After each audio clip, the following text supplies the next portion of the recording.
Ya, lagi sepi nih. Ya, betul. PSBB ini. Bapak apa kabar, Pak? Sehat, Pak? Ya, beres-beres saja lah semua. Mudah-mudahan sehat semua lah ya. Iya, amin, amin ya. Saum, Patri? Insya Allah, Pak, saum. Mudah-mudahan lancar semuanya. Amin. Terus sambil bikin-bikin RPS. Oh iya, RPS Bapak udah beres kan? Udah, tapi kan dipikir-pikir ada nggak yang perlu ditambahkan, Oh dikurangi. iya, Ya, nanti di review, Pak. minor lah. Udah 13.31, udah bisa mulai kan kemana? Nanti tunggu kode dari Pak Asep ya. Oh gitu ya. Ya, Ini yang share materi saya kelihatan ya? kelihatan, Pak. Panjang tapi ceritanya sedikit itu.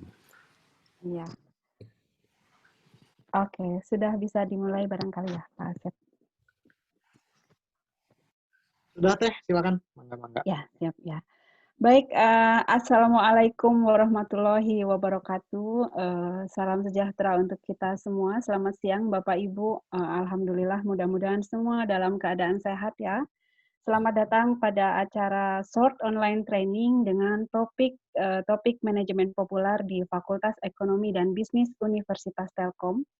Siang hari ini kita akan membahas mengenai pengantar dan pengenalan manajemen proyek, operasionalisasi dan pendekatan ilmiah yang akan dibawakan oleh Bapak Insinyur Suparwoto Darmo Putra MBT. Ini adalah topik yang sangat menarik ya Pak. Di siang hari ini kita bawakan menuju buka puasa nanti sore. Nah, short online training kali ini akan kami bagi menjadi 2 sesi, di mana sesi pertama adalah pemaparan membincang tentang pengenalan manajemen proyek, operasionalisasi, dan pendekatan ilmiah selama 30 menit.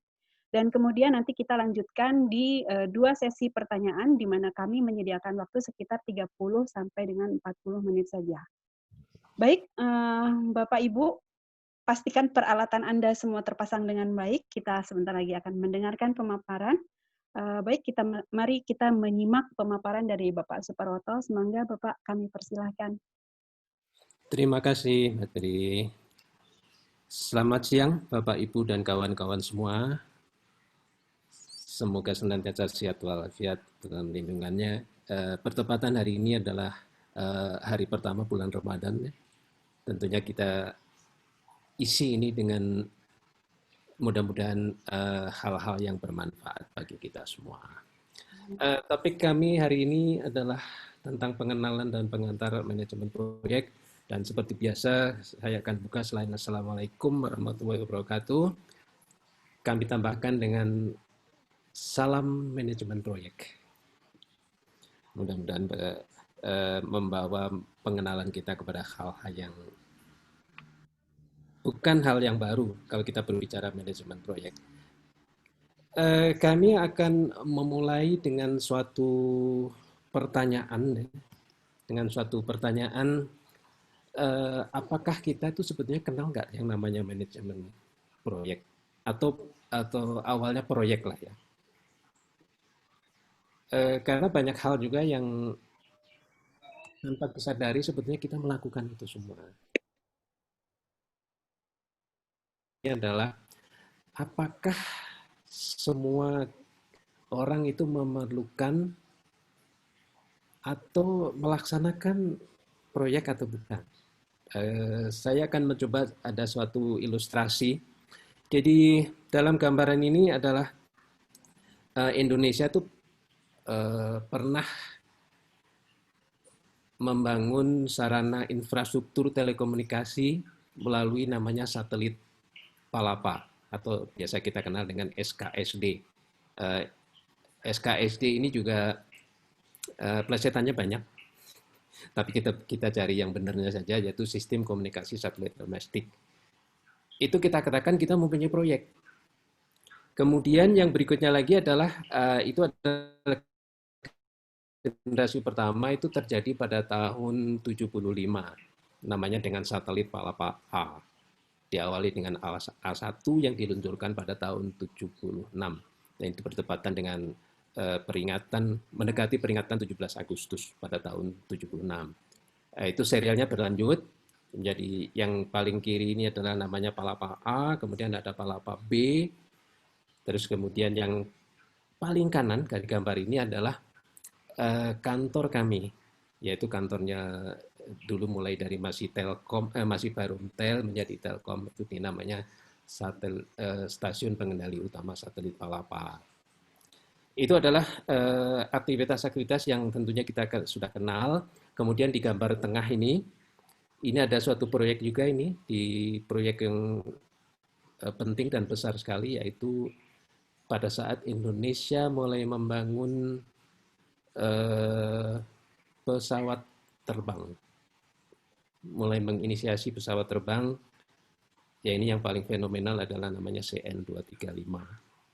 Dan beberapa aktivitas yang lain. Di gambaran agak kiri itu adalah kondisi di pasar beneran.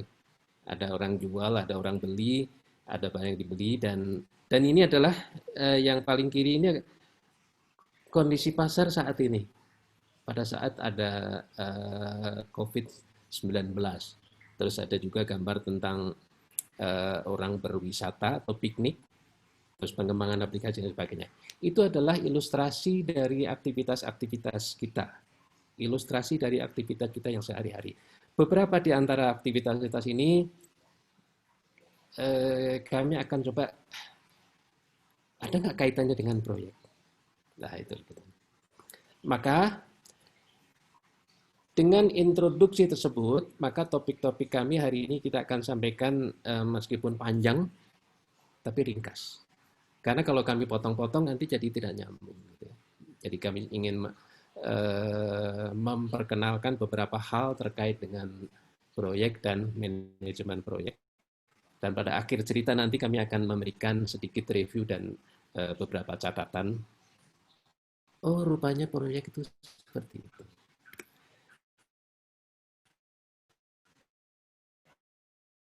Kami akan memulai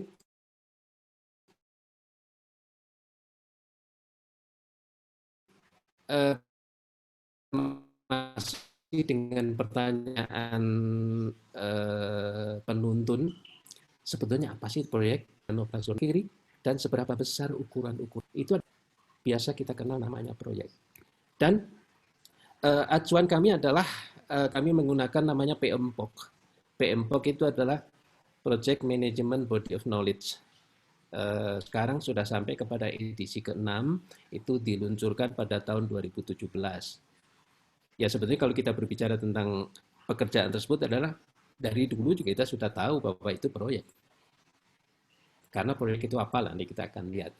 Bahwa sesuai dengan ketentuan, sesuai dengan aturan yang ada di PMPOK, yang dimaksud proyek itu adalah suatu aktivitas yang untuk menciptakan atau menghasilkan sesuatu. Dan sesuatu itu apa? Itu sifatnya harus unik, baik itu produk maupun layanan. Dan sifatnya yang tidak kalah penting dan yang selalu menarik adalah sifatnya temporer. Jadi suatu aktivitas yang sifatnya temporer, terus kemudian menghasilkan produk yang unik, itu adalah pengertian dari proyek. Sehingga berbeda dengan kegiatan operasional. Kalau kegiatan operasional itu intinya adalah yang dilakukan secara rutin dari hari ke hari, dari waktu ke waktu, dan berulang, itu adalah kegiatan operasional. Karena tujuannya adalah untuk meningkatkan dan untuk mempertahankan keberadaan yang ada. Kemudian tadi adalah sekaligus menjawab pertanyaan yang kedua, bahwa beda antara proyek dengan kegiatan operasional. Kemudian pertanyaan yang ketiga, sebetulnya kapan sih proyek itu berakhir? Proyek itu akan berakhir bila yang direncanakan itu sudah dicapai atau memang harus diakhiri atau diterminasi karena satu dan lain hal. Misalnya adalah ada sedikit kesalahan perencanaan dan lain sebagainya, atau kesalahan ada perubahan-perubahan sehingga supaya tidak rugi terlalu besar, maka harus diakhiri. Jadi itu. Dan pengertian tentang proyek kita kaitkan dengan seberapa besar sih ukuran dari suatu proyek. Jadi proyek itu besar-besar, bisa kecil, bisa simple atau sederhana, bisa yang sangat kompleks. Kalau kita lihat dari contoh kami yang pertama tadi, pada saat kami akan membeli infrastruktur telekomunikasi, yaitu dengan satelit Palapa, itu adalah sangat kompleks. Karena terdiri atas ribuan spare part, ribuan komponen. Dan dari sekian ribuan komponen tersebut, tentunya adalah ya harus match. Karena sebagai suatu sistem ya, kalau tidak match ya tidak nyambung. Kemudian pengertian ukuran yang lain adalah suatu proyek itu bisa dilakukan jangka pendek, jangka menengah, atau panjang. Jadi itulah ketiga hal yang sering kita katakan sebagai suatu ukuran-ukuran mengapa suatu aktivitas itu dikatakan proyek dan mengapa satu aktivitas itu tidak dimasukkan ke dalam kategori proyek. Kemudian dari hal-hal tersebut, maka dapat kita deskripsikan secara garis besarnya adalah yang dimaksud dengan proyek itu harus sifatnya temporer. Temporer itu artinya adalah ada mulai dan ada berakhir. Dan hanya dilakukan satu kali. Kalau itu dilakukan berulang-ulang, itu adalah proyek yang lain lagi, meskipun ada kemiripan. Jadi deskripsinya adalah berbeda. Kemudian juga harus menghasilkan sesuatu yang sifatnya unik. Unik itu adalah lain dari yang lain. Dan bagaimana cara membangunnya itu perlu adanya suatu elaborasi, proses dari berbagai keahlian dan sebagainya. Karena pada dasarnya adalah suatu proyek itu harus menghasilkan produk yang unik, layanan yang unik, termasuk hasil yang unik. Kemudian dari deskripsi tersebut, kami bisa katakan bahwa suatu proyek akan dikatakan sukses kalau dilaksanakan tepat waktu, tepat biaya, dan memenuhi target atau sasaran yang sudah ditetapkan sebelumnya. Kita melihat di sini ada dua hal. Yang pertama adalah on time, itu artinya adalah berkaitan dengan waktu. Kalau berkaitan dengan waktu, artinya akan berkaitan dengan jadwal. Kemudian memenuhi target biaya, maka akan ada kaitannya dengan cost management. Dan yang terakhir, tambahannya, harus memenuhi suatu target atau suatu sasaran. Itu artinya adalah harus memenuhi suatu kualitas. Inilah tiga hal ini yang utama adalah yang akan nanti kita perkenalkan kepada hal-hal yang menurut pendekatan ilmiahnya. Bapak, Ibu, dan kawan-kawan sekalian, dari hal-hal yang disebutkan di atas, maka sebagai constraint atau batasannya adalah ada tiga hal. Yang pertama, yang utama adalah ruang lingkup. Ruang lingkup itulah batasannya. Batas kiri, kanan, atas, bawah, sampai seberapa sih proyek itu akan dilakukan. Kemudian ada batasan waktu. Batasan waktu adalah proyek tidak boleh melebihi sekian waktu. Tidak boleh melebihi sekian jumlah biaya. Dan dari ketiga hal tersebut, tentu masih harus dijagai dengan dari aspek kualitasnya. Jadi ruang lingkupnya tidak boleh ada yang kurang. Waktunya tidak boleh melebihi yang ditetapkan, biayanya juga tidak boleh melebihi yang dianggarkan. Kualitasnya harus memenuhi yang ditetapkan. Inilah gambarannya. Jadi ada ruang lingkup atau skop, ada waktu, ada biaya. Sehingga perpotongan di tengahnya adalah suatu targetnya. Dan targetnya ini harus memenuhi dari aspek kualitas. Jadi inilah keempat hal pertama yang kita perkenalkan. Bagaimana sih kita ingin mengetahui satu proyek? Maka ruang lingkup, waktu, waktu itu nanti akan berkaitan dengan schedule, schedule itu jadwal akan berkaitan dengan kapan mulai dan kapan berakhir. Kemudian biaya itu adalah harus sesuai dengan yang dialokasikan, yang disetujui, yang di-approve. Dan kualitas adalah suatu ukuran yang sudah disediakan biaya, sudah disediakan waktu, lingkupnya ini, maka kualitasnya juga harus memenuhi. Itu semua tadi adalah sedikit pengenalan tentang apa sih yang dinamakan proyek. Jadi sebetulnya adalah kalau kita berbicara proyek, maka proyek itu bukan sesuatu yang aneh, bukan sesuatu yang baru, karena adalah adanya suatu elaborasi dari pengetahuan atau knowledge, keahlian, kemampuan, adanya suatu alat, adanya suatu teknik untuk menghasilkan suatu produk, menghasilkan suatu layanan, menghasilkan mungkin prosedurnya, bisa juga prosedur.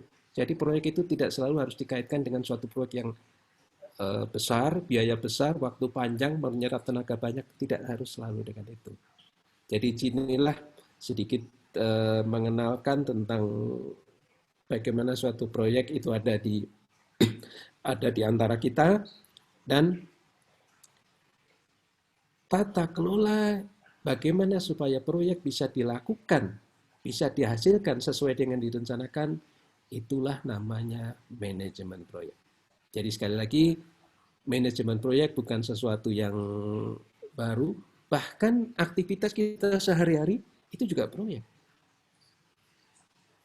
Katakanlah bangun pagi sampai dengan aktivitas itu kan ada suatu ukuran, satu target waktunya apa, urutannya apa, dan sebagainya. Jadi tidak semua aktivitas itu bisa dibolak-balik, ada suatu urut-urutan. Nah, itulah yang sering kami perkenalkan kepada para mahasiswa kami, bahwa contoh yang paling mudah proyek itu adalah kalau Anda bangun pagi ingin mengikuti kuliah, itu proyek. Karena aktivitas hari ini dengan besok tentu berbeda, problemnya berbeda, targetnya berbeda, dan sebagainya. Jadi, dari hal-hal yang tadi kami perkenalkan, kami sedikit ulang-ulang ada istilahnya atribut. Jadi, atributnya proyek itu apa sih? Harus mempunyai suatu maksud, suatu tujuan yang sifatnya temporer dilakukannya. Dikembangkan dengan menggunakan elaborasi yang sifatnya progresif. Dan itulah artinya akan menghasilkan suatu cara bagaimana langkah-langkah yang harus dilakukan. Disitulah akan muncul yang namanya strategi dan lain sebagainya. Dan di sisi lain juga proyek itu harus dilakukan tentu akan membutuhkan namanya sumber daya atau resource. Nah, sumber daya ini tentunya dari berbagai bidang, dari berbagai keahlian, dan lain sebagainya. Dan tentunya juga di samping itu salah satu atribut yang tidak kalah penting adalah harus ada yang namanya customer atau primary customer, customer utama. Juga harus ada namanya sponsor. Nah, sponsor inilah pihak-pihak yang mempunyai keterkaitan langsung dengan proyek tersebut. Atribut yang lain adalah adanya ketidakpastian. Ya, salah satu contoh mengapa ketidakpastian ini dikatakan sebagai sesuatu yang mencerminkan adalah atribut adalah kita belum tahu apa yang terjadi besok. Kita belum tahu apa yang terjadi minggu depan, bulan depan, dan sebagainya.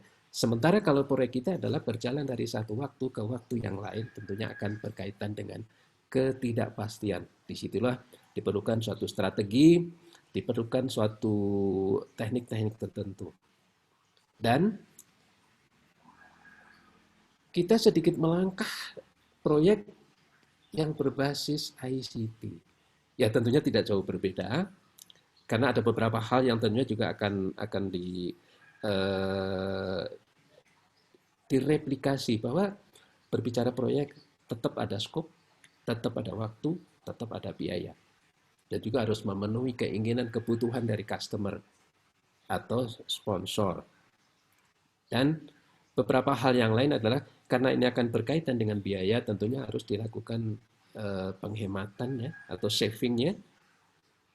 Dan karena ini juga akan berkaitan juga dengan yang aspek bisnis, tentunya adalah bagaimana return on investment-nya dan ukuran-ukuran keuangan dan kualitas yang lain. Jadi kalau kita gambarkan secara framework, maka di tengah ini kami mempunyai yang namanya proyek. Di sampingnya ini adalah dari sisi tata kelola, yaitu manajemen proyeknya. Yang sudah kita perkenalkan tadi adalah apa sih proyek, kemudian manajemen proyeknya sendiri, kemudian pendekatan yang lain adalah adanya suatu pengetahuan atau knowledge yang sangat terkait dengan pelaksanaan proyek. Dan di sisi lain adalah ada yang namanya proses groups.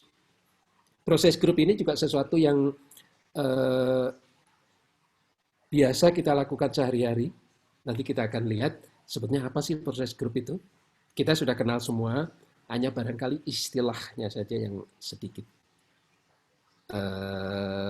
baru gitu ya.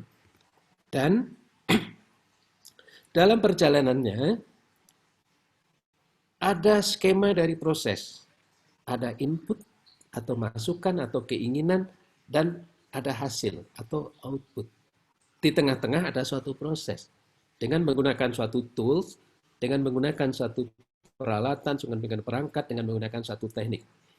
Proses scheme ini biasanya kita kenal dengan ITTO. Sehingga kita tambah, yang kita kenal adalah ada proyek, ada manajemen proyek, ada knowledge area, ada proses groups, ada proses scheme atau skema proses. Jadi kita akan lihat beberapa hal. Jadi kalau kita berbicara namanya proses group, itulah aktivitas kita sehari-hari. Setiap rencana selalu ada namanya proses inisiasi. Apa sih yang kita pikirkan? Katakanlah kalau misalnya pagi ini kita akan melaksanakan apa, maka tadi malam kita berpikir, besok mau apa ya? Itu suatu proses inisiasi. Proses inisiasi akan dilanjutkan dengan namanya proses perencanaan. Kita rencanakan, kita detailkan. Kalau tadi malam kita punya, pagi ini kita akan mengikuti acara donasi, maka kita siapkan nih apa ini besok ini. Kemudian kita detailkan dengan suatu planning. Nah itu sudah biasa kalau kita sudah berbicara planning, seperti biasa dalam manajemen apapun itu selalu ada planning, executing, controlling, dan closing. Di sini adalah satu siklus. Dengan satu siklus ini ada suatu loops yang sering terjadi adalah proses controlling. Ini kalau kita gambarkan seperti demikian. Jadi ini ada suatu loop. Kalau loop menyatakan bahwa proses controlling sudah menghasilkan atau sudah meminimalisasi perbedaan antara rencana dengan realisasi, maka ini sudah masuk, sudah saatnya proses kita ini ditutup atau closing. Dan ini gambaran yang lain, masih sama, tapi kita tambah. Jadi dari satu sisi, bahwa proses group ini akan bisa kita lakukan, karena ada apa? Karena ada suatu problem, ada suatu keinginan, ada suatu requirements tertentu. Dan di sisi lain adalah, ini proses yang ada di dalam, sama dengan yang tadi kita sampaikan. Kemudian ini tetap bahwa problem atau requirements yang ada ini adalah input. Proses yang ada di tengah, dari inisiasi sampai dengan closing, kemudian untuk dilanjutkan dan next step berikutnya, ini adalah dengan menggunakan perangkat atau tools, dengan menggunakan teknik atau tata cara, biasa kita kenal totalnya adalah I, T, T, Oh, karena ada output. Nah, outputnya ini adalah sesuatu yang dihasilkan. Hasil dari proyek ini tentunya adalah yang diserahkan, yang dibutuhkan oleh customer. Jadi customer adalah next process. Bukan berarti customer ini sudah barang jadi. Jadi bisa ini. Maka dari itu adalah dalam proyek sering ada istilah adalah fase 1, fase 2, fase 3, dan seterusnya. Jadi ada suatu fase-fase tertentu yang mengikuti suatu mata rantai ini. Kemudian kita menginjak kepada pengertian tentang area knowledge itu sendiri.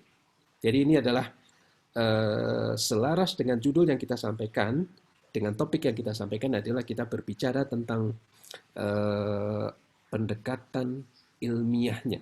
Jadi ini ada buku pintarnya, buku acuannya adalah namanya PM Box, yang sekarang sudah edisi ke-6. Rencananya adalah kalau tidak ada perubahan apa-apa, pertengahan tahun 2020 ini sudah keluar edisi yang ke-7. Nah itu barangkali dari edisi ke-6 ke edisi ke-7 itu akan banyak perubahan-perubahan. Tapi yang paling penting pada saat kita mengenal tentang PM Box, itu adalah di sini menggambarkan adanya suatu integrated and comprehensive knowledge. Dan ini berkaitan dengan profesi dari bagaimana suatu melakukan suatu tata kelola dari suatu proyek tersebut. Di sini adalah knowledge area yang ada ini akan menggambarkan 10 keahlian, 10 knowledge area yang berkaitan dengan bagaimana proyek itu dilaksanakan agar sukses. Sukses artinya adalah kita kembali lagi dari sisi ruang lingkup, dari sisi waktu, dari sisi biaya, dari sisi kualitas, dan seterusnya.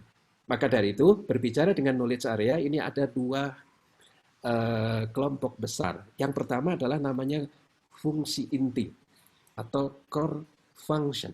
Jadi berbicara core function, ini yang sudah kita perkenalkan tadi adalah adanya ruang lingkup, adanya aspek waktu, adanya aspek biaya, dan adanya aspek kualitas. Kemudian masih ada satu lagi, yaitu adalah aspek integrasi. Karena semua kekuatan, semua hal-hal yang harus dimiliki terkait dengan pelaksanaan proyek, itu harus terintegrasi satu dengan yang lain. Jadi inilah yang namanya fungsi inti. Fungsi inti saja ini baru bisa mendefinisikan bahwa proyek itu bisa dipotret hasilnya adalah sukses atau ada yang kurang. Nah, tentunya perlu didukung namanya facilitating function, yaitu dalam satu proyek kita butuh yang namanya sumber daya. Sumber daya itu bisa termasuk juga sumber daya manusia. Kemudian aspek komunikasi. Karena manajemen proyek itu terdiri atas pimpinan, terdiri atas jajaran-jajaran di bawahnya. Dan itu semua harus mampu melaksanakan komunikasi dengan baik. Karena salah satu masalah misleading dalam komunikasi itu akan pengaruhnya besar sekali pada yang lain. Aspek facilitating yang lain adalah aspek risiko. Dalam setiap kehidupan kita selalu berhadapan dengan risiko. Kemudian termasuk juga aspek procurement atau pembelian, dan yang terakhir yang tidak kalah penting adalah aspek stakeholder. Jadi di sini kami mempunyai 10 knowledge area. 10 knowledge area inilah yang akan membantu kita sebagai sarana untuk bagaimana mengelola proyek dengan baik. Baik itu adalah bukan berarti hanya selesai saja, tapi juga harus bermanfaat, berkualitas, harus mampu memanfaatkan sumber daya yang ada, kemudian juga harus memuaskan, yang paling penting harus memuaskan stakeholder. Karena pada akhirnya adalah stakeholder itu akan bisa memberikan suatu penilaian bahwa suatu proyek ini kelihatannya sukses tapi sebetulnya belum sukses. Sehingga kalau kita petakan, maka knowledge area ini adalah kira-kira gambaran seperti ini. Di sisi atas, kami mempunyai yang namanya core function. Itu ada 4. Di sisi bawah, kami mempunyai facilitating function. Dan ada satu lagi, 2, itu namanya stakeholder. Kita lihat, core function yang pertama adalah ruang lingkup. Jadi setiap proyek harus mempunyai ruang lingkup.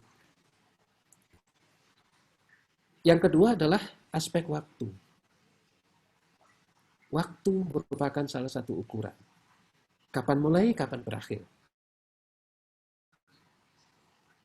Yang ketiga adalah biaya. Biaya itu akan menjadi salah satu ukuran. Biaya tidak boleh melebihi yang dialokasikan. Kurang boleh, tapi tetap harus dijaga dengan kualitas. Kalau biaya dikurangi, waktu dikurangi, apakah kualitasnya masih memenuhi atau masih betul atau tidak? Itu adalah salah satu hal yang penting. Kemudian yang berikutnya adalah resource atau sumber daya. Kalau pada sesi-sesi yang lalu adalah PO-POK 5, ini fokusnya adalah human resource. Tapi dalam PO-POK 6, itu adalah di resource management. Kemudian manajemen komunikasi, komunikasi antara sesama pelaksana, komunikasi ke atas, dan sebagainya. Kemudian risiko, setiap aktivitas selalu ada risiko. Maka risiko harus dikelola. Risiko bisa terjadi, bisa juga tidak. Makanya ada suatu analisis risiko dan sebagainya. Atau risk management concept. Dan bagaimana cara pembelian? Bagaimana membeli? Membeli tentunya adalah ini akan berkaitan dengan semuanya. Secara scope, maka yang harus beli adalah bahannya ini, yang harus siapkan dan ini. Terus kemudian berapa lama? Kemudian biayanya berapa? Dan ini akan menambah kualitas apa? Jadi sebetulnya adalah ke-8 ini masing-masing harus bisa memberikan kontribusi. Maka dari itu ada istilahnya integration management. Ini yang mengintegrasikan seluruh kekuatan ini untuk memenuhi yang dipersyaratkan, yang dibutuhkan dari yang namanya stakeholder. Dan pada akhirnya apa sih? Untuk mencapai goal. Jadi sampai di sini sebetulnya adalah kita sudah paham bahwa namanya proyek itu sebetulnya sederhana sekali. Sesuatu yang sudah kita temui sehari-hari. Bukan sesuatu yang baru. Hanya ini dilakukan dengan lebih tertata. Pada masa-masa yang lalu, pada saat kita awal-awal mengenal proyek, maka proyek ini lebih banyak fokusnya adalah waktu. Maka dari itu gambarkan waktu, baik dalam bentuk network planning maupun dalam bentuk bar chart. Cuma di sini, pada saat bar chart di sekian waktu yang lalu adalah dengan belum siapnya paket-paket aplikasi, maka ini biasanya digambarkan dengan suatu kertas kalkir gitu, sampai ditempel di tembok muter gitu. Yang sulit adalah kalau terjadi edit waktu. Wah, itu sulit sekali. Ya, itu adalah masalah. Sekarang sudah lebih baik. Bapak, Ibu, dan kawan-kawan sekalian, ini adalah sedikit representasi dari yang tadi kita gambarkan, bahwa ada 4 knowledge area utama, 4 knowledge area facilitation, 1 knowledge area yang berkaitan dengan integrasi, dan 1 yang berkaitan dengan yang namanya stakeholder. Jadi lengkaplah dengan 10 ini, bisa untuk menjaga suatu proyek bisa dilakukan sesuai dengan yang ditargetkan untuk memenuhi kebutuhan atau keinginan dari stakeholder. Dan kalau keseluruhan yang tadi kita perkenalkan, maka gambaran kita adalah Ada proses grup yang kita lakukan mulai dari inisiasi sampai dengan closing. Ini seperti biasa, inisiasi, perencanaan, pelaksanaan, monitoring, controlling, dan closing. Satu putaran, satu siklus. Kemudian didukung oleh knowledge area, mulai dari integrasi yang mengintegrasikan antara main dan facilitating, scope, waktu, biaya, dan kualitas. Yang facilitating adalah sumber daya, komunikasi, risiko, pembelian atau pembelanjaan, dan stakeholder. Kemudian ini dikaitkan dengan integrasi. Kalau kesemuanya ini kita kawinkan, kita cross, maka bahwa proses groups atau framework dari suatu proyek itu adalah terdiri atas melibatkan 5 proses groups, 10 knowledge area, dan didukung oleh proses inputs, tools and teknik, dan output, yaitu skema proses. Maka kalau ini semua kita petakan, itu akan menghasilkan 49 aktivitas. 49 aktivitas ini yang mencerminkan yang harus dilakukan semenjak proyek mulai dari inisiasi sampai dengan closing. Ini adalah versi terbaru yang masih berlaku hingga saat ini, yaitu POMPOX edisi 6. Pada saat POMPOX edisi 5, yang berlaku mulai tahun 2013, aktivitas ini adalah 47 aktivitas. Kemudian dilakukan pengkajian lebih detail sesuai dengan perkembangan yang terjadi. Ada beberapa yang disederhanakan, ada yang ditambahkan, maka menjadi 49 aktivitas. Pada kesempatan lain, kami bisa menyampaikan lebih detail sebetulnya 49 aktivitas itu apa saja sih? Karena kita sudah berbicara lebih detail, nanti kita sampai ke sana. Kemudian sebagai sedikit tindak lanjut dari yang sudah kita perkenalkan, maka fokus kita yang pertama adalah scope. Berbicara scope, tentunya adalah menjadi salah satu acuan batasan apa yang harus kita lakukan. Kemudian dalam setiap aktivitas itu ada namanya deliverables atau hasil produk. Salah satu di antara yang paling sederhana adalah setiap tahapan aktivitas itu ada suatu hasil. Bahkan dalam pertemuan rutin, minute of meeting atau berita acara itu adalah salah satu deliverables atau satu tahapan. Karena yang namanya proyek itu adalah satu siklus mulai dari inisiasi sampai. Kemudian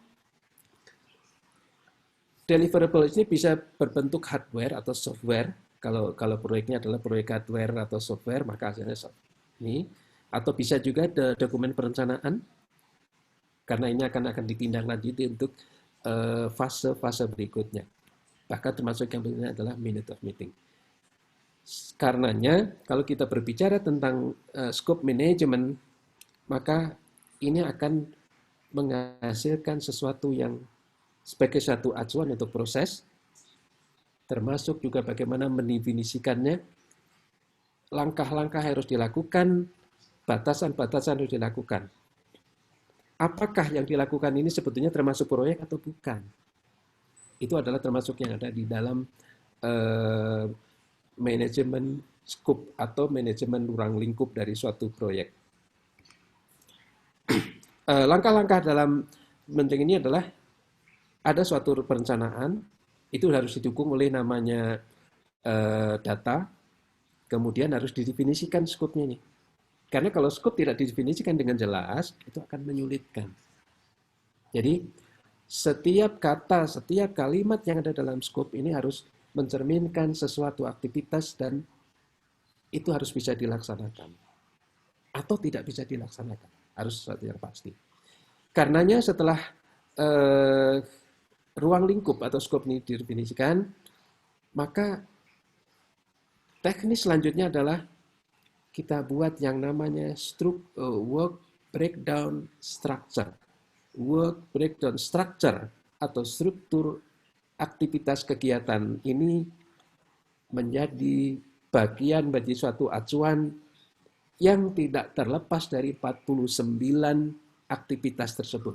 Karena disinilah akan dilakukan pemantauan, bila mana dilakukan perbaikan, bila mana dilakukan perubahan-perubahan dan sebagainya. Karenanya, dari keseluruhan aktivitas ini maka harus bisa Ya, baik dikendalikan. Pak Su, waktu kita 10 menit lagi ya Pak. Oke, terima kasih. Kemudian kita berbicara dengan work breakdown structure, ini sebetulnya adalah suatu gambaran aktivitas. Dari gambaran aktivitas ini akan mencerminkan bahwa seluruh aktivitas itu akan bisa dibagi-bagi, bisa ditingkatkan. Ada yang agak besar adalah sampai dengan 5 level. Level 0 itu biasanya dikatakan proyek. Kalau pendetilan dari proyek itu adalah kita sebut namanya kategori. Pendetilan dari kategori kita sebut subkategori. Pendetilan dari subkategori namanya subkategori. Sampai pendetilan ke level keempat namanya subkategori. Setelah itu biasanya kita sebut namanya work package. Jadi inilah adalah salah satu pendekatan berbicara dari scope, kita akan bisa menjelaskan apa sih langkah-langkah harus dilakukan. Sebagai ilustrasi, kami mempunyai suatu proyek namanya berlibur atau holiday. Pada saat kita berlibur, holiday, sebetulnya apa sih yang kita pikirkan? Harus ada dokumen perjalanan. Harus ada, karena biasanya kita berlibur itu tentunya akan menginap di resort, teman-teman, maka harus persiapannya adalah booking, dan harus didukung oleh finansial. Kita lihat salah satu diantaranya, travel dokumen apa? Kalau kita hanya untuk dalam negeri, maka kita barangkali tidak perlu bawa paspor, cukup KTP atau ID yang lain. Terus kemudian karena ini harus perjalanan, maka ada namanya tiket. Terus juga termasuk asuransi dan sebagainya. Kemudian ini adalah di sini proyek ini level 0. Berikutnya adalah level 1, level 2, dan level 3. Kita contohnya hanya sampai dengan level 3 misalnya. Kita lihat misalnya dari sisi finansial apa sih? Kita harus bawa uang yang jelas. Baik uangnya tunai atau menggunakan mungkin kita ambil dari bank ya, atau dengan cara banking, atau bisa juga dengan kartu kredit atau debit card. Kemudian kalau kita bicara kartu kredit tentunya harus ingat apakah kartu kita masih berlaku? Sampai kapan? Terus kemudian masih berbicara ini levelnya misalnya dari sisi limit atau batasannya berapa nih? Jadi ini adalah level yang paling bawah, ini menyatakan inilah aktivitas kita. Aktivitas adalah dalam hal ini adalah hanya sampai level 3, tergantung. Tidak harus level 5, tidak harus. Kalau sudah cukup ini. Karena aktivitas ini adalah aktivitas yang bisa dipantau, yang bisa dicek keberadaan dan sebagainya. Ini adalah sedikit ilustrasi. Dan setelah kita berbicara memperkenal tentang scope, maka yang berikutnya yang penting, kita hanya bicara dalam perkenalan ini hanya memperkenalkan tentang 4 hal, yaitu scope, waktu, biaya, dan kualitas. Berbicara dengan jadwal atau schedule, maka kita harus merencanakan, kemudian kita definisikan aktivitas. Mendefinisikan aktivitas ini adalah sama dengan yang ada di work breakdown structure. Kemudian dari seluruh aktivitas ini tentunya harus ada suatu urutan tertentu. Seperti contoh yang sering kami berikan kepada para mahasiswa kami, kalau pagi-pagi akan kuliah hari ini, maka langkah pertama adalah bangun. Terus kemudian mungkin mandi, makan, dan sebagainya. Itu tidak selalu bisa dibalik. Mandi dengan makan mungkin bisa dibalik, tapi bangun tidur tidak bisa dibalik. Harus yang pertama. Itu adalah urutan aktivitas, kemudian melakukan estimasi berapa waktunya. Terus bagaimana menyatakan dari ini, dari urutan aktivitas, urutan, terus estimasi waktu, maka harus dikembangkan dalam suatu jadwal. Jadwal harus bisa dikendalikan. Dan Ilustrasi berikutnya adalah berkaitan dengan biaya. Sama dengan yang lain, maka kita harus rencanakan biayanya berapa nih. Terus kemudian kita estimasi, kita butuh berapa biayanya. Di sini adalah merencanakan biaya, pokoknya ada sekian nih, gelondongan nih. Terus kemudian estimasi ini dihitung sedikit, keperluan ini sekian, ada, maka butuhnya adalah sekian. Estimasi biaya ini tentunya masih lebih detail daripada planning. Kemudian dari sekian ini kan sebetulnya adalah ada yang memang prioritas, ada yang sedikit bisa sedikit geser, maka tentukanlah anggarannya. Setelah itu baru dikendalikan. Jadi inilah hal-hal yang penting dalam manajemen proyek dari aspek biaya. Sekarang kita lihat dari sisi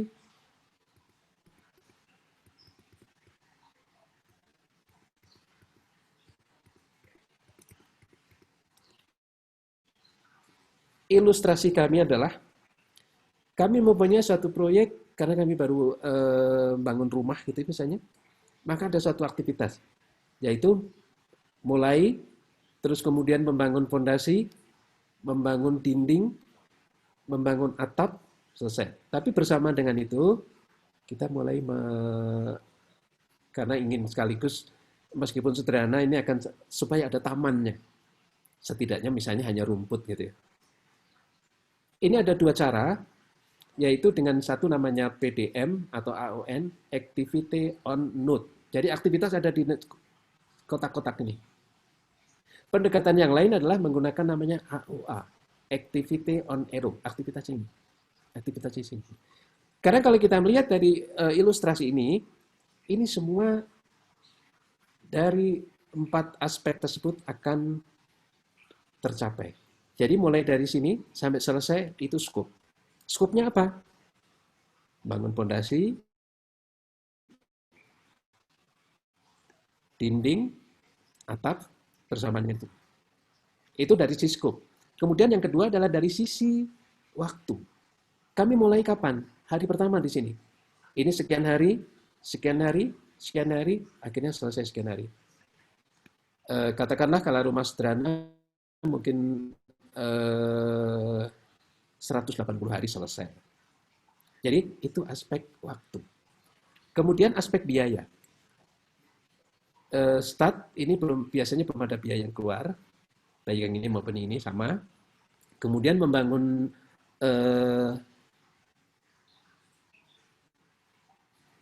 gedung utamanya ini, tentunya adalah gelondongan ini sini. Ini adalah perlu biaya berapa? Kemudian membangun ini juga tentunya harus ada suatu kualitas tertentu.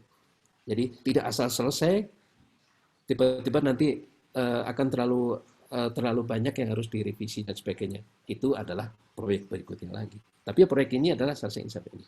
Kemudian dari kesemuanya ini mencakup dari scope, mencakup dari waktu, mencakup dari sisi biaya, mencakup dari sisi kualitas. Jadi ini adalah dengan salah satu ilustrasi ini kita sudah bisa membayangkan bahwa rupanya membangun sesuatu itu adalah 4 hal utama tersebut. Jadi itu adalah kita lebih fokus kepada 4 hal utama tersebut karena hal-hal lain yang sifatnya pendukung itu adalah merupakan aspek ataupun topik berikutnya. Dan ini adalah sedikit review. Nanti ada beberapa, ini mungkin kita akan bisa lakukan diskusi bahwa ini ada unsur temporer, ada unsur unik. Di sini ada bahwa pada dasarnya adalah setiap pimpinan proyek itu harus mampu memahami tentang triple constraint. Jadi scope, waktu, biaya, dan kualitas. Jadi 3 ditambah 1 jadi 4. Ini harus menjadi pegangan. Karena dialah yang akan memimpin jalannya proyek ini. Ya tentunya adalah di satu sisi adalah harus mempunyai suatu kekuatan, di satu sisi juga harus menjadi suatu konsultannya. Karena biasanya jajaran di bawahnya tentu akan lebih banyak sering konsultasi dan sebagainya. Maka dari itu diperlukan suatu komunikasi yang baik. Dan itu adalah terkait dengan aspek komunikasi yang baik. Dan semua yang dilakukan ini tentunya harus ada suatu pembelian yang tertentu, dan itu adalah penyangkut dengan suatu biaya, kapan, waktu, kualitas, dan sebagainya. Ini adalah korelasi dari yang ada di tengah ini, itu adalah namanya knowledge area, dimulai dari ini yang main, ini yang mulai dari resource sampai dengan procurement, ada risk, ada communication, itu adalah pendukung, ini adalah stakeholder, ini yang akan dipenuhi kebutuhannya, integrasi adalah melakukan integrasi keseluruhan secara ini. Dan hal yang penting lagi adalah, meskipun harapannya adalah selalu sukses, tapi ada juga hal-hal lain yang bisa menjadi hambatan bahwa suatu proyek itu tidak sukses. Proyek itu bisa gagal. Tentunya adalah banyak faktornya, ini beberapa di antaranya. Salah satu di antaranya adalah analisis kebutuhannya yang mungkin kurang tepat, datanya kurang tepat, dan sebagainya. Terus kemudian dari aspek disiplin, bagaimana mengelola proyek itu kurang, dan manajemen proyeknya juga kurang bagus misalnya, jadi tidak disiplin. Ini berkaitan dengan waktu, berkaitan dengan biaya, dengan kualitas, berkaitan dengan skop juga. Kemudian penyebab yang lain adalah adanya kesenjangan executive level support, yang salah satu di antaranya adalah tidak adanya linkage dengan strategi bisnis yang lain. Kemudian salah satu penyebab yang lain adalah anggota tim itu harus tepat juga, sumber daya itu harus tepat juga. Jangan asal ada orang, asal ada yang duduk di situ. Karena tujuannya adalah bukan hanya untuk menjaga, tapi adalah untuk beraktivitas. Hal lain adalah belum adanya ukuran tentang evaluasi untuk suksesnya suatu proyek. Ya, ini adalah suatu bagian dari monitoring and controlling. Dan masih berkaitan dengan ini adalah tidak adanya manajemen risiko analysis. Paling bisa lah gitu. Nah, itulah yang kadang-kadang suka menyederhanakan suatu masalah. Dan yang terakhir adalah adanya kesenjangan pengendalian dan sesuatu yang nampak. Sehingga hal-hal ini adalah merupakan salah satu penyebab mengapa suatu proyek itu bisa gagal. Meskipun sudah digadang-gadang ini menjadi suatu proyek yang mercusuar, suatu proyek yang unik di abad ini gitu misalnya. Tapi ya tetap saja ada. Dan ini semua adalah menjadi suatu peringatan bagi kita untuk memerhatikan hal-hal tersebut. Dan berbicara tentang mengapa sih suatu proyek dibutuhkan? Karena kami mempunyai 10 hal ini. Salah satu di antaranya adalah, yang paling penting adalah kita berbicara schedule, kita berbicara biaya, kita berbicara kualitas, kita berbicara pembelajaran dari pengalaman-pengalaman yang lalu. Di sini ada berkaitan dengan integrasi. Terus kita memaksimalkan sumber daya dan hal-hal terkait yang lain. Jadi inilah satu hal yang menarik yang kami rancang untuk disampaikan berkaitan dengan kami mencoba mengantar, kami mencoba memperkenalkan. Rupanya suatu proyek itu tidak sesulit yang diduga, tapi juga tidak semudah dengan yang kita kira. Untuk itulah kita sangat memerlukan keseriusan, sangat memerlukan pegangan-pegangan berdasarkan 10 knowledge area.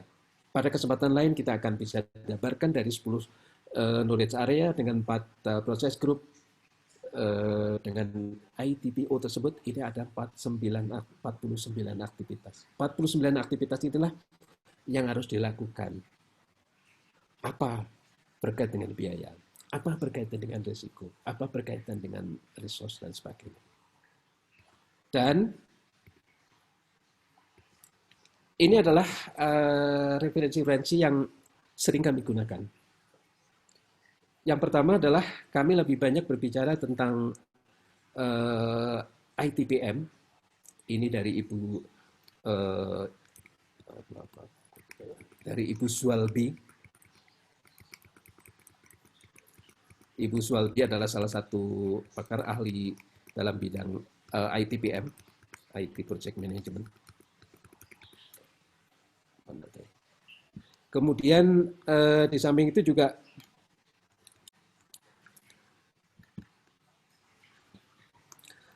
ada introduksi to Project Management 6th Edition. Ini lebih dasar, kalau ini adalah sedikit lebih dalam. Kemudian yang lain-lain adalah ini adalah sudah langsung bagaimana proyek manajemen itu dilakukan, bagaimana cara menggambar, menghitung waktu dan sebagainya. Dan ini adalah PO Box yang edisi 6 yang sekarang masih berlaku. Yang mudah-mudahan kalau tidak ada halangan, kita tidak tahu dengan adanya pandemi ini. Rencananya adalah bulan Juni 2020 ini muncul yang baru. Dan ini adalah kumpulan semacam soal bimbingan tes. Jadi bagaimana kita mendapatkan sertifikasi, ini juga demikian, contoh-contoh ini. Sertifikasi yang ada, itu adalah ada yang sifatnya internasional, dan ini adalah yang paling tinggi, itu adalah namanya PMP. PMP, yaitu yang diselenggarakan oleh PMI, yaitu adalah the Gold Standard of Project Management Certification. Ini yang paling tinggi. Terus kemudian ini level di bawahnya dan sebagainya. Jadi itu sedikit banyak hal-hal yang bisa kami sampaikan pada kesempatan siang dan sore hari ini. Setidaknya adalah kami mencoba memperkenalkan beberapa hal bahwa rupanya proyek itu seperti itu. Rupanya proyek itu tidak sederhana, tapi juga tidak sulit. Tergantung dari bagaimana kita menjalankan, menyikapinya. Yang penting adalah berpegang kepada sesuatu yang ada di knowledge area, sesuatu yang ada sesuai dengan proses growth, dan juga dengan memanfaatkan input, tools, teknik, dan output. Baik, kami kembalikan kepada moderator. Ya, terima kasih Bapak, pemaparan yang sangat menarik sekali. Terima kasih Pak. Jadi hari ini kita sudah tahu ya bahwa proyek itu sifatnya temporer, kemudian outputnya produknya unik, dan itu hanya sekali saja tepat waktu dan harus memenuhi sasaran yang sudah ditentukan sebelumnya. Sehingga hari ini kita sudah tahu dan belajar apa definisi proyek, kemudian proses dan framework serta knowledge areanya. Baik, untuk sesi pertanyaan di siang hari ini kita akan datangnya dari Pak Palti, Pak. Jadi Pak Palti dan pertanyaan kedua nanti dari Ibu Ratih. Kepada Pak Palti. Selamat sore Pak Palti. Selamat sore Pak Suproto. Sehat Pak? Alhamdulillah Pak. Berkat doa-doa kita semua Pak. Amin, amin. Terima kasih Bu Tri dan tentunya ke Pak Suproto yang sudah memaparkan bagaimana proyek ini berlangsung ya secara keilmuan. Ada pertanyaan saya Pak Su. Memang ini beberapa, bahkan saya sudah pernah mendapatkan sertifikat itu yang di PMP tapi dari Pemboknya dulu Pak tahun 2000 tapi berakhir 2005 nggak pernah saya lanjutkan itu dibiayai sama Telkom dulu ya. Oke, Pak, pertanyaan saya yang sekarang itu saya nggak tahu apakah kalau dulu saya mengajar di project management di S1 maupun juga di S2. Apakah sekarang itu masih dimasukkan Pak tentang probabilistik Pak? Tentang probabilitas. Contoh misalkan dalam kondisi yang sekarang ya, kondisi yang sekarang itu kan sangat banyak tingkat kesulitan yang akan diambil dan prediksi kita sering sekali kita nggak bisa tingkat uncertainty-nya itu nggak bisa kita tebak, Pak Suparwoto. Ya. Kira-kira di mana sih Pak di materi Bapak yang hampir berapa slide tadi Pak itu ya? 38 ya, 36 lah paling tidak atau 30. Ya. Kita ada di mana Pak? Kalau sekarang nih, karena saya sudah cukup lama tidak membuka Pembok karena dulu buku bantal saya itu diamanatkan sama Pak Dodi waktu pertama kali saya sebagai dosen itu mengajarnya itu project management. Kalau Bapak mungkin kenal dulu sama Pak Fadli Badrun, itu saya notok banget Pak disuruh belajar tentang Pembok ini. Ini. Dulu memang saya ingat ada yang terkait dengan probabilistik Pak. Terima kasih, itu saja pertanyaan saya. Terima kasih Bu Tri. Ya, terima kasih Pak Palti. Baik, ini kalau tidak salah saya menyimpulkan pertanyaan lebih ke arah assessing risk ya Pak ya. Iya, betul. Ya. Ya, apakah materi tersebut ada di dalam manajemen project kali ini? Baik, terima kasih Pak Palti. Jadi memang tidak salah bahwa ada salah satu ini tentang uncertainty, jadi ketidakpastian itu akan dilakukan pendekatannya adalah dengan suatu analisis teori kemungkinan Pak ya, probability. Ini adalah arahnya adalah sebetulnya adalah probability itu kan sesuatu yang belum terjadi. Dan kalau kita dekatkan dengan namanya risiko atau risk, itu adalah ya tentunya adalah sangat dekat. Jadi ada suatu dalam analisis risiko itu adalah tentu kita termasuk merencanakan risiko. Dan itu semua adalah analisis risiko dan itu semua sebetulnya adalah ada di salah satu dari 49 aktivitas itu Pak. Jadi 49 aktivitas yang harus dilakukan mulai dari menginisiasi, merencanakan, melaksanakan, mengendalikan sampai dengan closing, itu adalah untuk semua dari 10 knowledge area tersebut. Nah, itu yang paling dekat adalah adanya di risk, tetapi juga tidak terlepas dengan, karena kalau kita berbicara yang namanya proyek, manajemen proyek itu adalah tidak terlepas juga dari sisi kualitas Pak. Ya itu sangat dekat dengan kualitas. Jadi memang kita harus dipelototin benar gitu Pak. Jadi bukan hanya ini gitu enggak, tapi tetap harus dipetakan. Maka dari itu yang sering kami lakukan adalah kami mencoba membuat suatu korelasi Pak.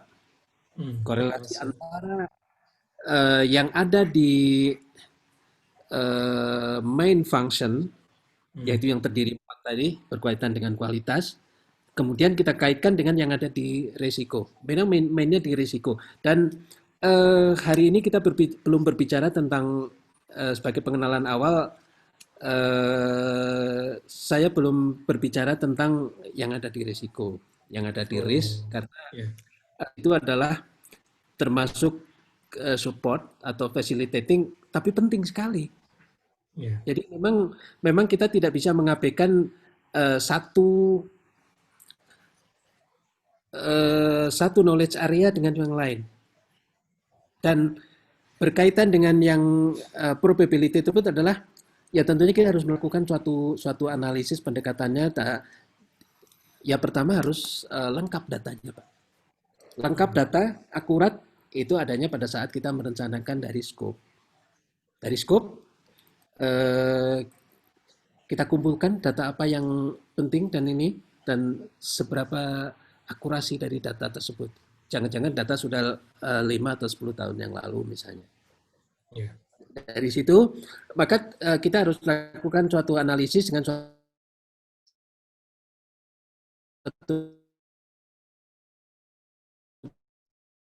pendekatan, jadi itu tentu masih ada kaitan. Yang spesifik seperti contoh yang hari ini Bapak tanyakan adalah berkaitan dengan probability. Itu kan di luar yang 10 itu Pak. Tapi terlepas dari situ. Jadi itu Pak sebetulnya. Dan terus terang memang berbicara tentang manajemen proyek itu dari waktu ke waktu tentunya harus harus mengikuti perkembangan, Pak. Dan ini terus terang saya baru memegang ini sekitar mungkin sekitar 4 semester, Pak ya. Ya. 4 semester artinya 4 tahun, Pak ya. Itu juga Ya. dari 1 semester sampai ke 4 juga pasti ada berubah. Ya. Kami akan sesuaikan, Pak. Ya. Kami akan sesuaikan. Dan saat ini kami sedang finalisasi, ya sebetulnya sudah kami serahkan sih ya mengenai RPS-nya. Jadi RPS yang ada sekarang dengan RPS yang versi lalu ya sedikit berbeda, Pak. Perbedaan yang pertama adalah kalau dulu 4 SKS, sekarang menjadi 3 SKS. Tentunya kami harus melakukan beberapa pemadatan, termasuk juga harus yang inti-inti yang kami berikan. Yang lain-lain ya tentunya harus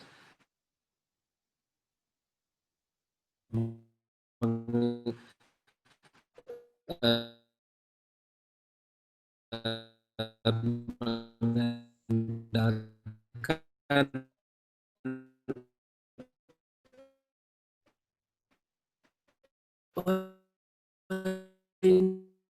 yang bisa saja tidak terjadi. Ya barangkali itu Pak intinya Pak ya. Ya. Baik. Terima kasih Pak Spaso. Terima kasih Bu Tri. Ya, sama-sama Pak Pati. Jadi mengenai resiko ini probability-nya juga nanti sepertinya akan dipelajari ya Pak ya. Tapi ini kaitannya hanya bentuknya support terhadap project management. Baik, kita akan melanjutkan ke pertanyaan dari Ibu Rati Hendayani, Pak. Bentar kami hubungkan dulu Ibu Rati Hendayani. Oke, Sorry, terima kasih Putri. Ya. Selamat siang Ibu. Terima kasih Silahkan Pak Ibu. Suparwoto.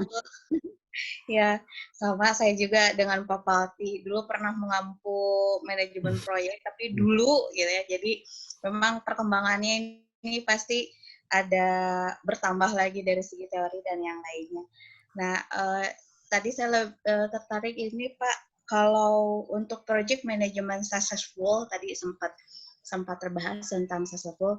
Sebetulnya apa kriteria yang bisa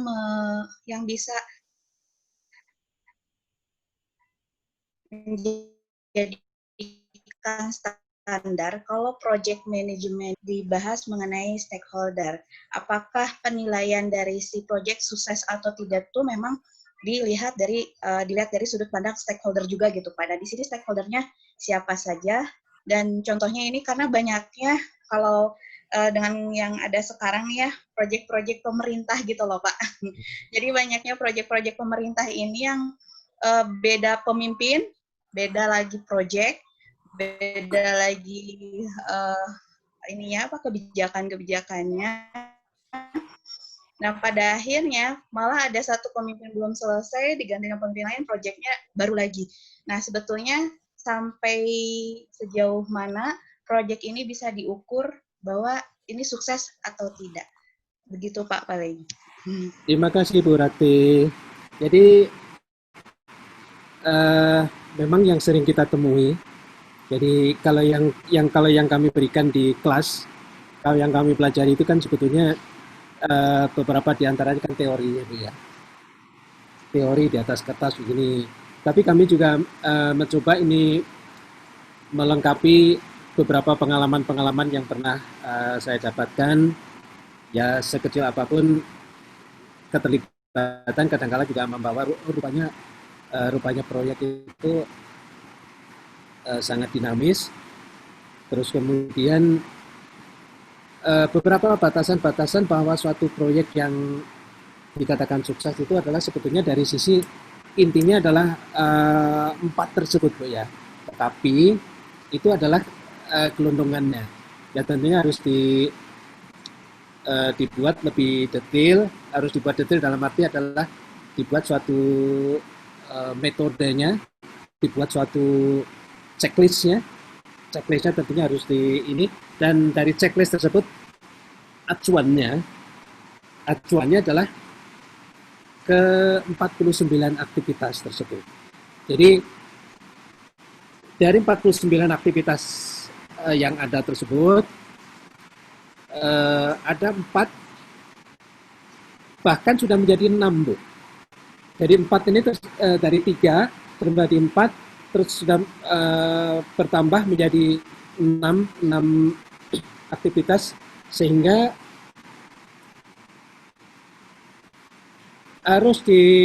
yang dilakukan itu sebetulnya adalah bukan asal formalitas, tapi juga harus membumi benar sebetulnya kualitas yang dikatakan kualitas 1, 2, 3 itu gimana sih. Dan bukan berarti pada suatu proyek yang dikatakan ini tuh bukan, yang dikatakan sukses ini bukan hanya kualitasnya harus kualitas nomor 1, tidak semua. Kadang-kala adalah stakeholder itu akan menentukan bolehlah ini ada kita kurangi sedikit. Dan ini tentunya adalah akan berkaitan juga dengan bagaimana sih skopnya. Kadang-kala skopnya juga sedikit dirubah nih. Skopnya sedikit dirubah karena ada ini, maka skopnya kita rubah sedikit. Di sisi lain kadang-kala waktunya juga kita sesuaikan. Ini proyeknya crash program nih. Itu yang sering terjadi di proyek-proyek di berbagai stakeholder. Kadang-kala adalah karena crash program maka dikurangi sedikit supaya waktu lebih cepat, biayanya lebih ini.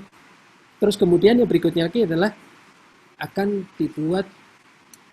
dirancang untuk fase-fase berikutnya.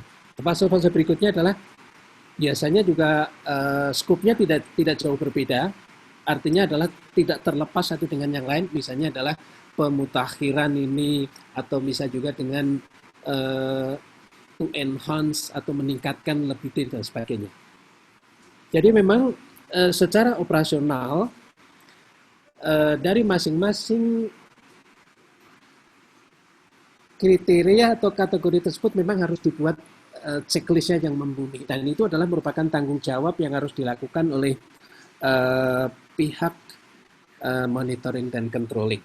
Dan itu dalam struktur organisasi tentunya ada bagian penyelianya, ada bagian dan sebagainya. Dan salah satu diantaranya adalah kita harus memegang dari aspek konsultansinya. Jadi kalau merasa ini adalah perlu mendengarkan dari pihak lain, ya tentunya harus difasilitasi untuk bulan itu. Jadi itulah kira-kira secara garis besarnya, karena memang hal-hal berkaitan dengan proyek dikatakan akan sukses, yang tadi saya sampaikan sebenarnya adalah sifatnya gelondongan itu. Hanya 4 hal gelondongan, skopnya gimana sih? Terus kemudian biaya seberapa sih? Ya tentunya adalah itu kadang-kala sangat lentur juga nih. Lentur dalam arti adalah biaya mungkin boleh melebihi ini sekian %. Asal ada nilai tambah. Dan itulah yang perlu kita diskusikan, kita tetapkan pada sesi-sesi selanjutnya dari bagaimana suatu proyek itu direncanakan, bagaimana dilaksanakan dan sebagainya. Itu sebagai satu kesatuan. Jadi dengan proses grup itu adalah sebagai satu kesatuan, sebagai suatu siklus. Karena dalam salah satu gambaran kami adalah kami mempunyai suatu siklus yang demikian. Ada satu life cycle, bahwa rupanya yang direncanakan ini itu adalah mulai dari inisiasi juga. Jadi kita merencanakan suatu planning itu misalnya. Planning itu adalah dimulai dari inisiasi, perencanaan, monitoring, dan controlling juga. Jadi maka inilah dalam satu life cycle ini adalah ada suatu siklus. Hal yang serupa adalah yang terjadi di sini pada saat kita memantau. Bahkan termasuk pada saat kita akan melakukan suatu closing, itu juga akan dimulai dari siklus. Jadi kira-kira itulah Bu secara garis besarnya. Ya, baik. Sepertinya pertanyaan dari Pak Palti itu sangat bersambung ke Ibu Ratih ya, karena tadi berbicara tentang mempelajari managing resiko di project management, kemudian pada akhirnya ditanyakan apa sih sebenarnya parameter sebuah project itu sukses. Kita harus kembali lagi kepada skop, waktu, biaya, dan kualitas yang sudah ditentukan sebelumnya apakah tercapai atau tidak. Bukan begitu, Pak Suparwoto ya? Ya, ya. Ya, Jadi baik. proyek memang tidak terlepas hanya satu ini. Maka dari itu ada di 49 ini mungkin saya belum bisa menampilkan yang ini karena memang belum mendetilkan yang 49 aktivitas ini, dan di sana nanti akan nampak sebetulnya apa yang dilakukan oleh stakeholder kalau proyek ini sedikit ada gangguan. Ada gangguan itu adalah dari sisi waktu, dari sisi biaya, dan dari sisi kualitas. Dan tentunya itu adalah salah satu risknya, salah satu risikonya. Jadi itulah, jadi kita memelototin satu proyek itu kelihatannya memang ya lebih dari 3 SKS itu. Baik Bapak, ini kita ada lagi pertanyaan dari Ibu Willy Sri Yuliandari. Kita simak pertanyaan dari Ibu Willy. Silakan Ibu Willy. Iya. Terima kasih Bu Tri, Pak Suparwoto. Saya lihat proyek yang gagal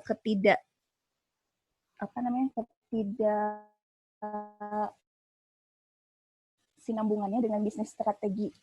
Gitu ya Pak ya? Yeah. Nah, seharusnya kan di awal itu proyek tadi sudah direncanakan, yang tadi Bapak bilang ada 4 fokus itu ya, mulai dari planning, managing quality, sama kontrol dari cost-nya itu.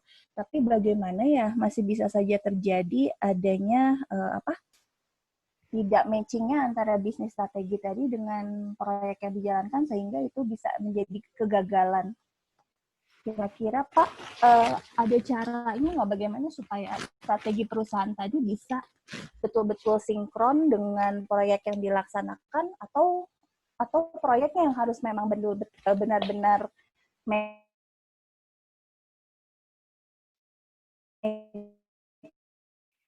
dengan... Pada prinsipnya adalah segala sesuatu memang sangat dinamis itu ya, sangat dinamis. Jadi strategi bisnis dari suatu korporasi atau suatu institusi ini juga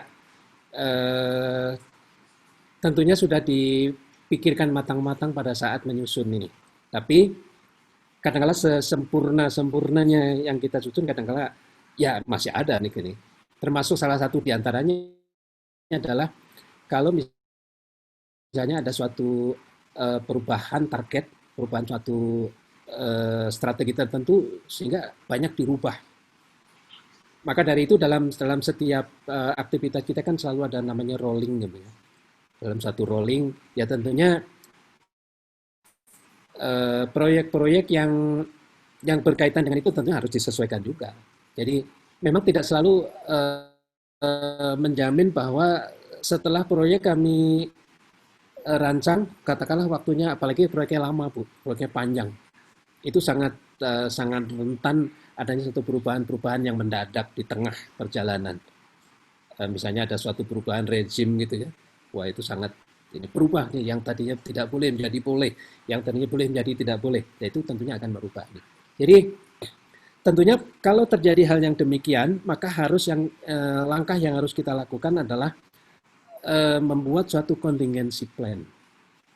Suatu contingency plan ini harus dibuat, yang namanya juga contingency plan ya tentunya harus cepat tanggap, dan tentunya harus menghasilkan suatu, kalau minum obat itu semacam obat yang sesplong gitu ya tepat. Dan itu langkah yang pertama. Langkah yang berikutnya adalah tentunya setiap saat untuk menghindari kemungkinan ketidaksinkronan antara yang direncanakan dan ini, maka harus dilakukan pemantauan, yaitu sesuai dengan ini adalah monitoring controllingnya itu harus ketat itu. Jadi di sini adalah betul-betul secara profesional itu harus mampu menjalankan, bukan asal ya kami sudah melakukan pemantauan, hasilnya positif sebetulnya. Ya, harus detail. Hasilnya apa, ini apa, dan termasuk kalau misalnya ada suatu penyimpangan ya tentunya harus ada suatu rekomendasi termasuk pihak-pihak siapa yang harus terlibat dan sebagainya kalau harus melakukan suatu perubahan dan sebagainya. Karena pada dasarnya adalah itu tentunya harus diminimalis. Gangguan itu harus diminimalis. Kalau memang tidak bisa mengurangi secara total harus diminimalis. Dan pada saat itu memang salah satu peran dari stakeholder itu sangat menentukan. Kalau stakeholder mengatakan boleh ada suatu perubahan, kalau di pekerjaan sipil itu namanya kan bohir. Bohir itu sudah sangat tinggi peran dan tanggung jawabnya gitu. Karena dia keputusannya akan menjadi fatwanya bagi pelaksana gitu.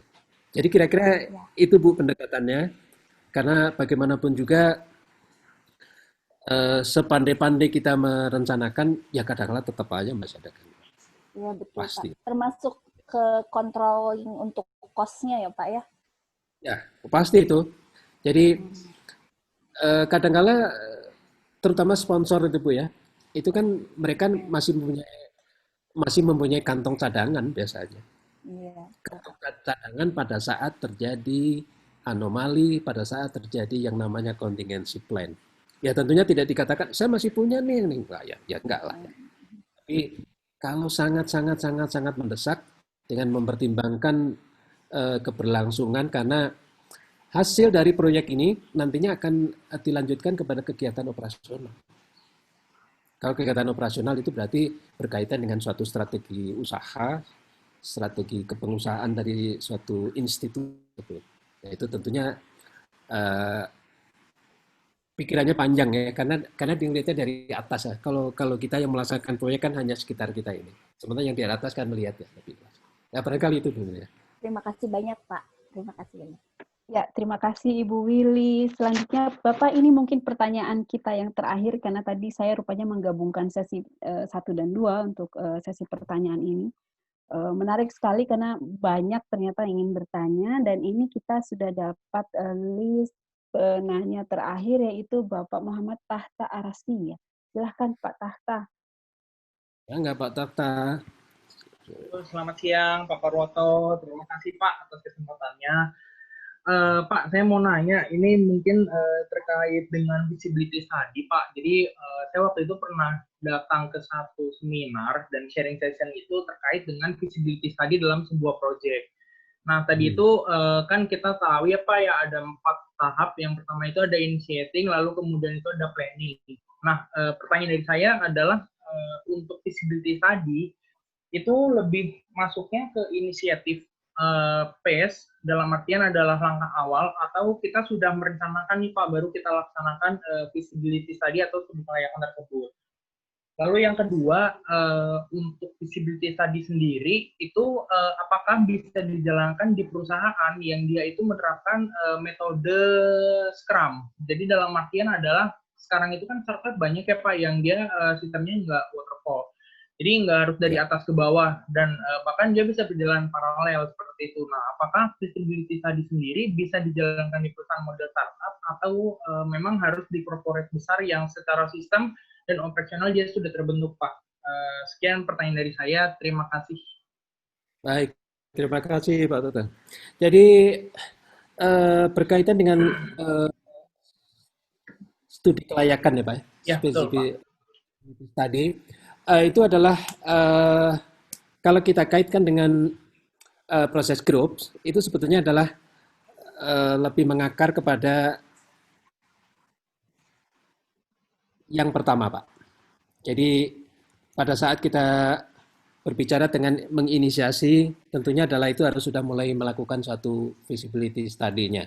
Karena dari sanalah akan didapat misalnya kalau kita contohnya kalau itu adalah akan membangun sesuatu, maka akan dilihat dampak positif negatifnya, AMDAL-nya dan sebagainya. Itu mulai ada di situ. Terus kemudian tentunya adalah visibility study-nya adalah bukan sesuatu yang mutlak harus seperti itu, dan itu akan sangat dinamis, Pak. Karena data yang didapatkan periode tertentu tentunya akan sudah berubah terhadap suatu periode tertentu. Jadi maka dari itu harus sedekat mungkin itu ya yang dilakukan itu. Dan tentunya pada saat melakukan studi kelayakan tentunya harus dilengkapi dengan suatu ada simulasi tertentu. Dengan simulasi tertentu adalah kalau ada kalau-nya, kalau tidak terjadi ini dan sebagainya. Jadi dan itu tentu harus dilakukan suatu analisis yang cukup progresif Pak, analisisnya itu. Jadi dengan ini artinya menunjukkan bahwa sesuai dengan aspek-aspek lain di luar 10 knowledge area itu kan sebetulnya ini hanya berkaitan dengan suatu tata kelolanya. Sementara tentunya harus dilengkapi dengan keahlian-keahlian yang lain. Keahlian-keahlian yang lain inilah termasuk yang ada di dalam sini Pak. Jadi kami masukkannya di tools dan teknik-teknik ini. Sehingga didapatkan bahwa kira-kira studi kelayakannya ini kira-kira akan berlaku berapa lama sih? Jangan sampai studi kelayakannya yang sudah 3-4 tahun yang lalu masih tidak percaya. Ya artinya kita harus berbicara tentang data. Dan ini berkaitan dengan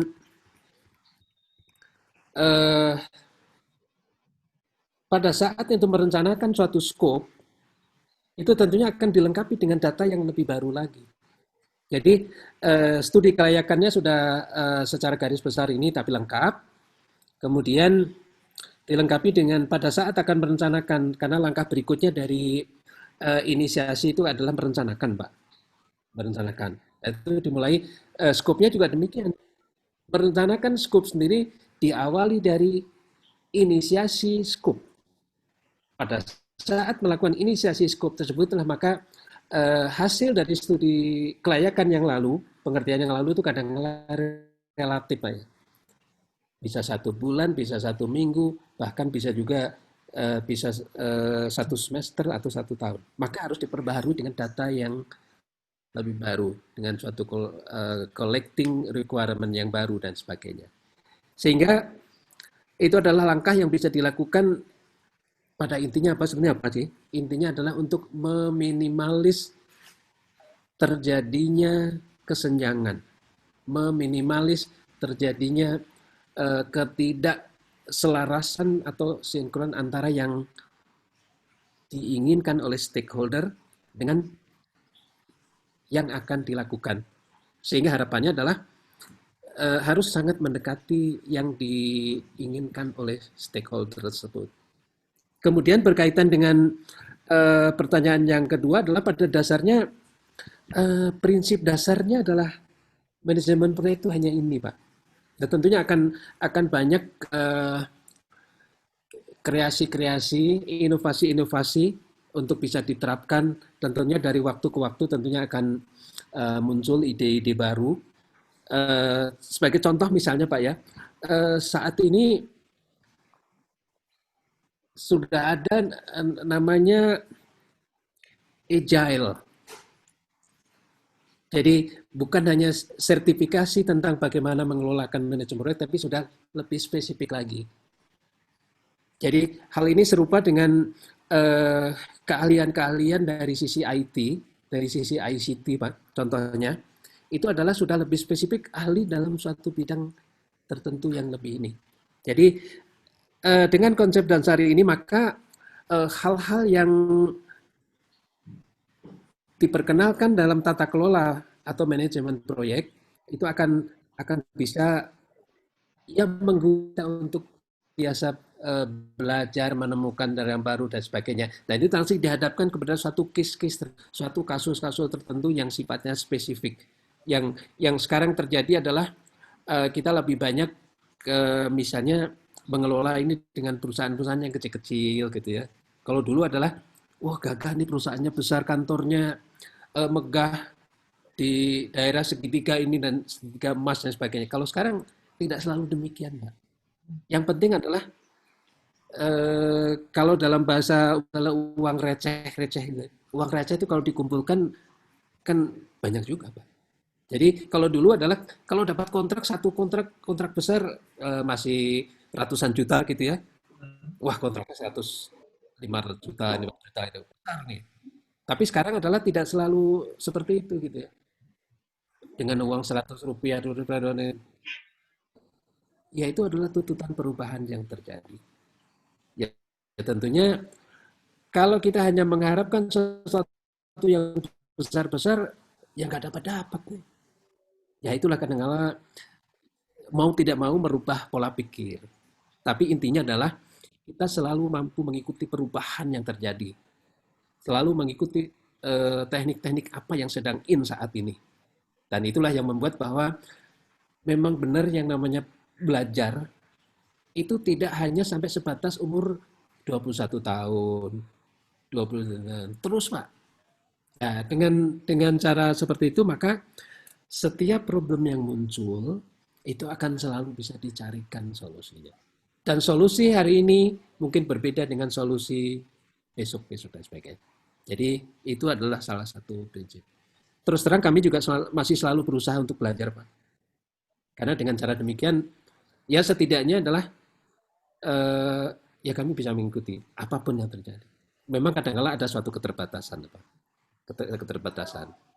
Tapi tetaplah itu upaya. Jadi barangkali itu, Pak. Terima kasih, Pak. Iya, baik. Terima kasih Pak Suparwoto atas penjelasannya, Pak. Ya, baik. Terima kasih Bapak atas Pak Tahta ya, atas pertanyaannya. Sama-sama, Ibu. Ya, jadi tadi membahas tentang feasibility study, saya kemarin ingat juga kalau kita bikin proyek sebaiknya kita juga harus ingat business plan in selecting project ya Pak ya, supaya kita bisa meminimalisasi resiko di mana nanti proyek yang akan kita lakukan mendekati sukses karena kita sudah melakukan feasibility study. Baik, dengan berakhirnya pertanyaan dari Pak Tahta Arsy, juga itu berakhir pula sesi kita siang ini mengenai pemaparan pengantar dan pengenalan manajemen proyek, operasionalisasi dan pendekatan ilmiah yang dibawakan oleh Bapak Insinyur Suparwoto Darmaputra. Terima kasih Pak atas waktu dan materi yang telah disampaikan. Barangkali ada yang akan disampaikan lagi untuk sebelum kita berakhir, Pak. Baik, terima kasih. Jadi terus terang yang kami sampaikan hanya sangat-sangat kulitnya ya. Tapi setidaknya kita ingin memberikan suatu pengenalan dan tentunya kami semua, kita semua ya ingin bahwa yang namanya pembelajaran itu harus tetap mendapatkan suatu porsi yang lebih gitu ya. Karena bagaimanapun juga sering ada pepatah-pepatah yang mengatakan itu, termasuk salah satunya ini misalnya belajarlah sampai ke negeri Cina, terus kemudian usia belajar itu bukan pada saat usia remaja saja, pada saat usia aktif saja. Terus terang ya kami masih terus belajar dengan keterbatasan ini dan sebagainya. Jadi dan syukur alhamdulillah kami masih sering bisa berkontribusi untuk kawan-kawan ini. Bahkan terus terang dalam forum ini barangkali saya yang tertua lebih. Tapi tetaplah semangat ini. Dan akhir kata mudah-mudahan pemaparan awal ini bermanfaat bagi kita semua dan hal yang kurang dan selamat menjalankan ibadah puasa. Semoga kita senantiasa mendapat berkah, karunia, lindungan dari Allah Subhanahu wa taala di tengah ketidakpastian, di tengah kesulitan yang mendera kita saat ini. Terima kasih. Baik. Ya. Assalamualaikum warahmatullahi wabarakatuh. Waalaikumsalam. Terima kasih kepada Bapak. Ya, terima kasih kepada Bapak Ibu yang sudah meluangkan waktu, energi hari ini. Terima kasih. Mudah-mudahan materi hari ini bermanfaat untuk kita semua. Tetap sehat, tetap bahagia, dan tetap bersemangat. Assalamualaikum warahmatullahi wabarakatuh. Waalaikumsalam. Terima kasih Pak Su. Terima kasih. Terima kasih Pak Su dan Hatur nuhun Bu Tri. Ya. Thank you. Jadi moderatornya. Nuhun Pak Suwaroto.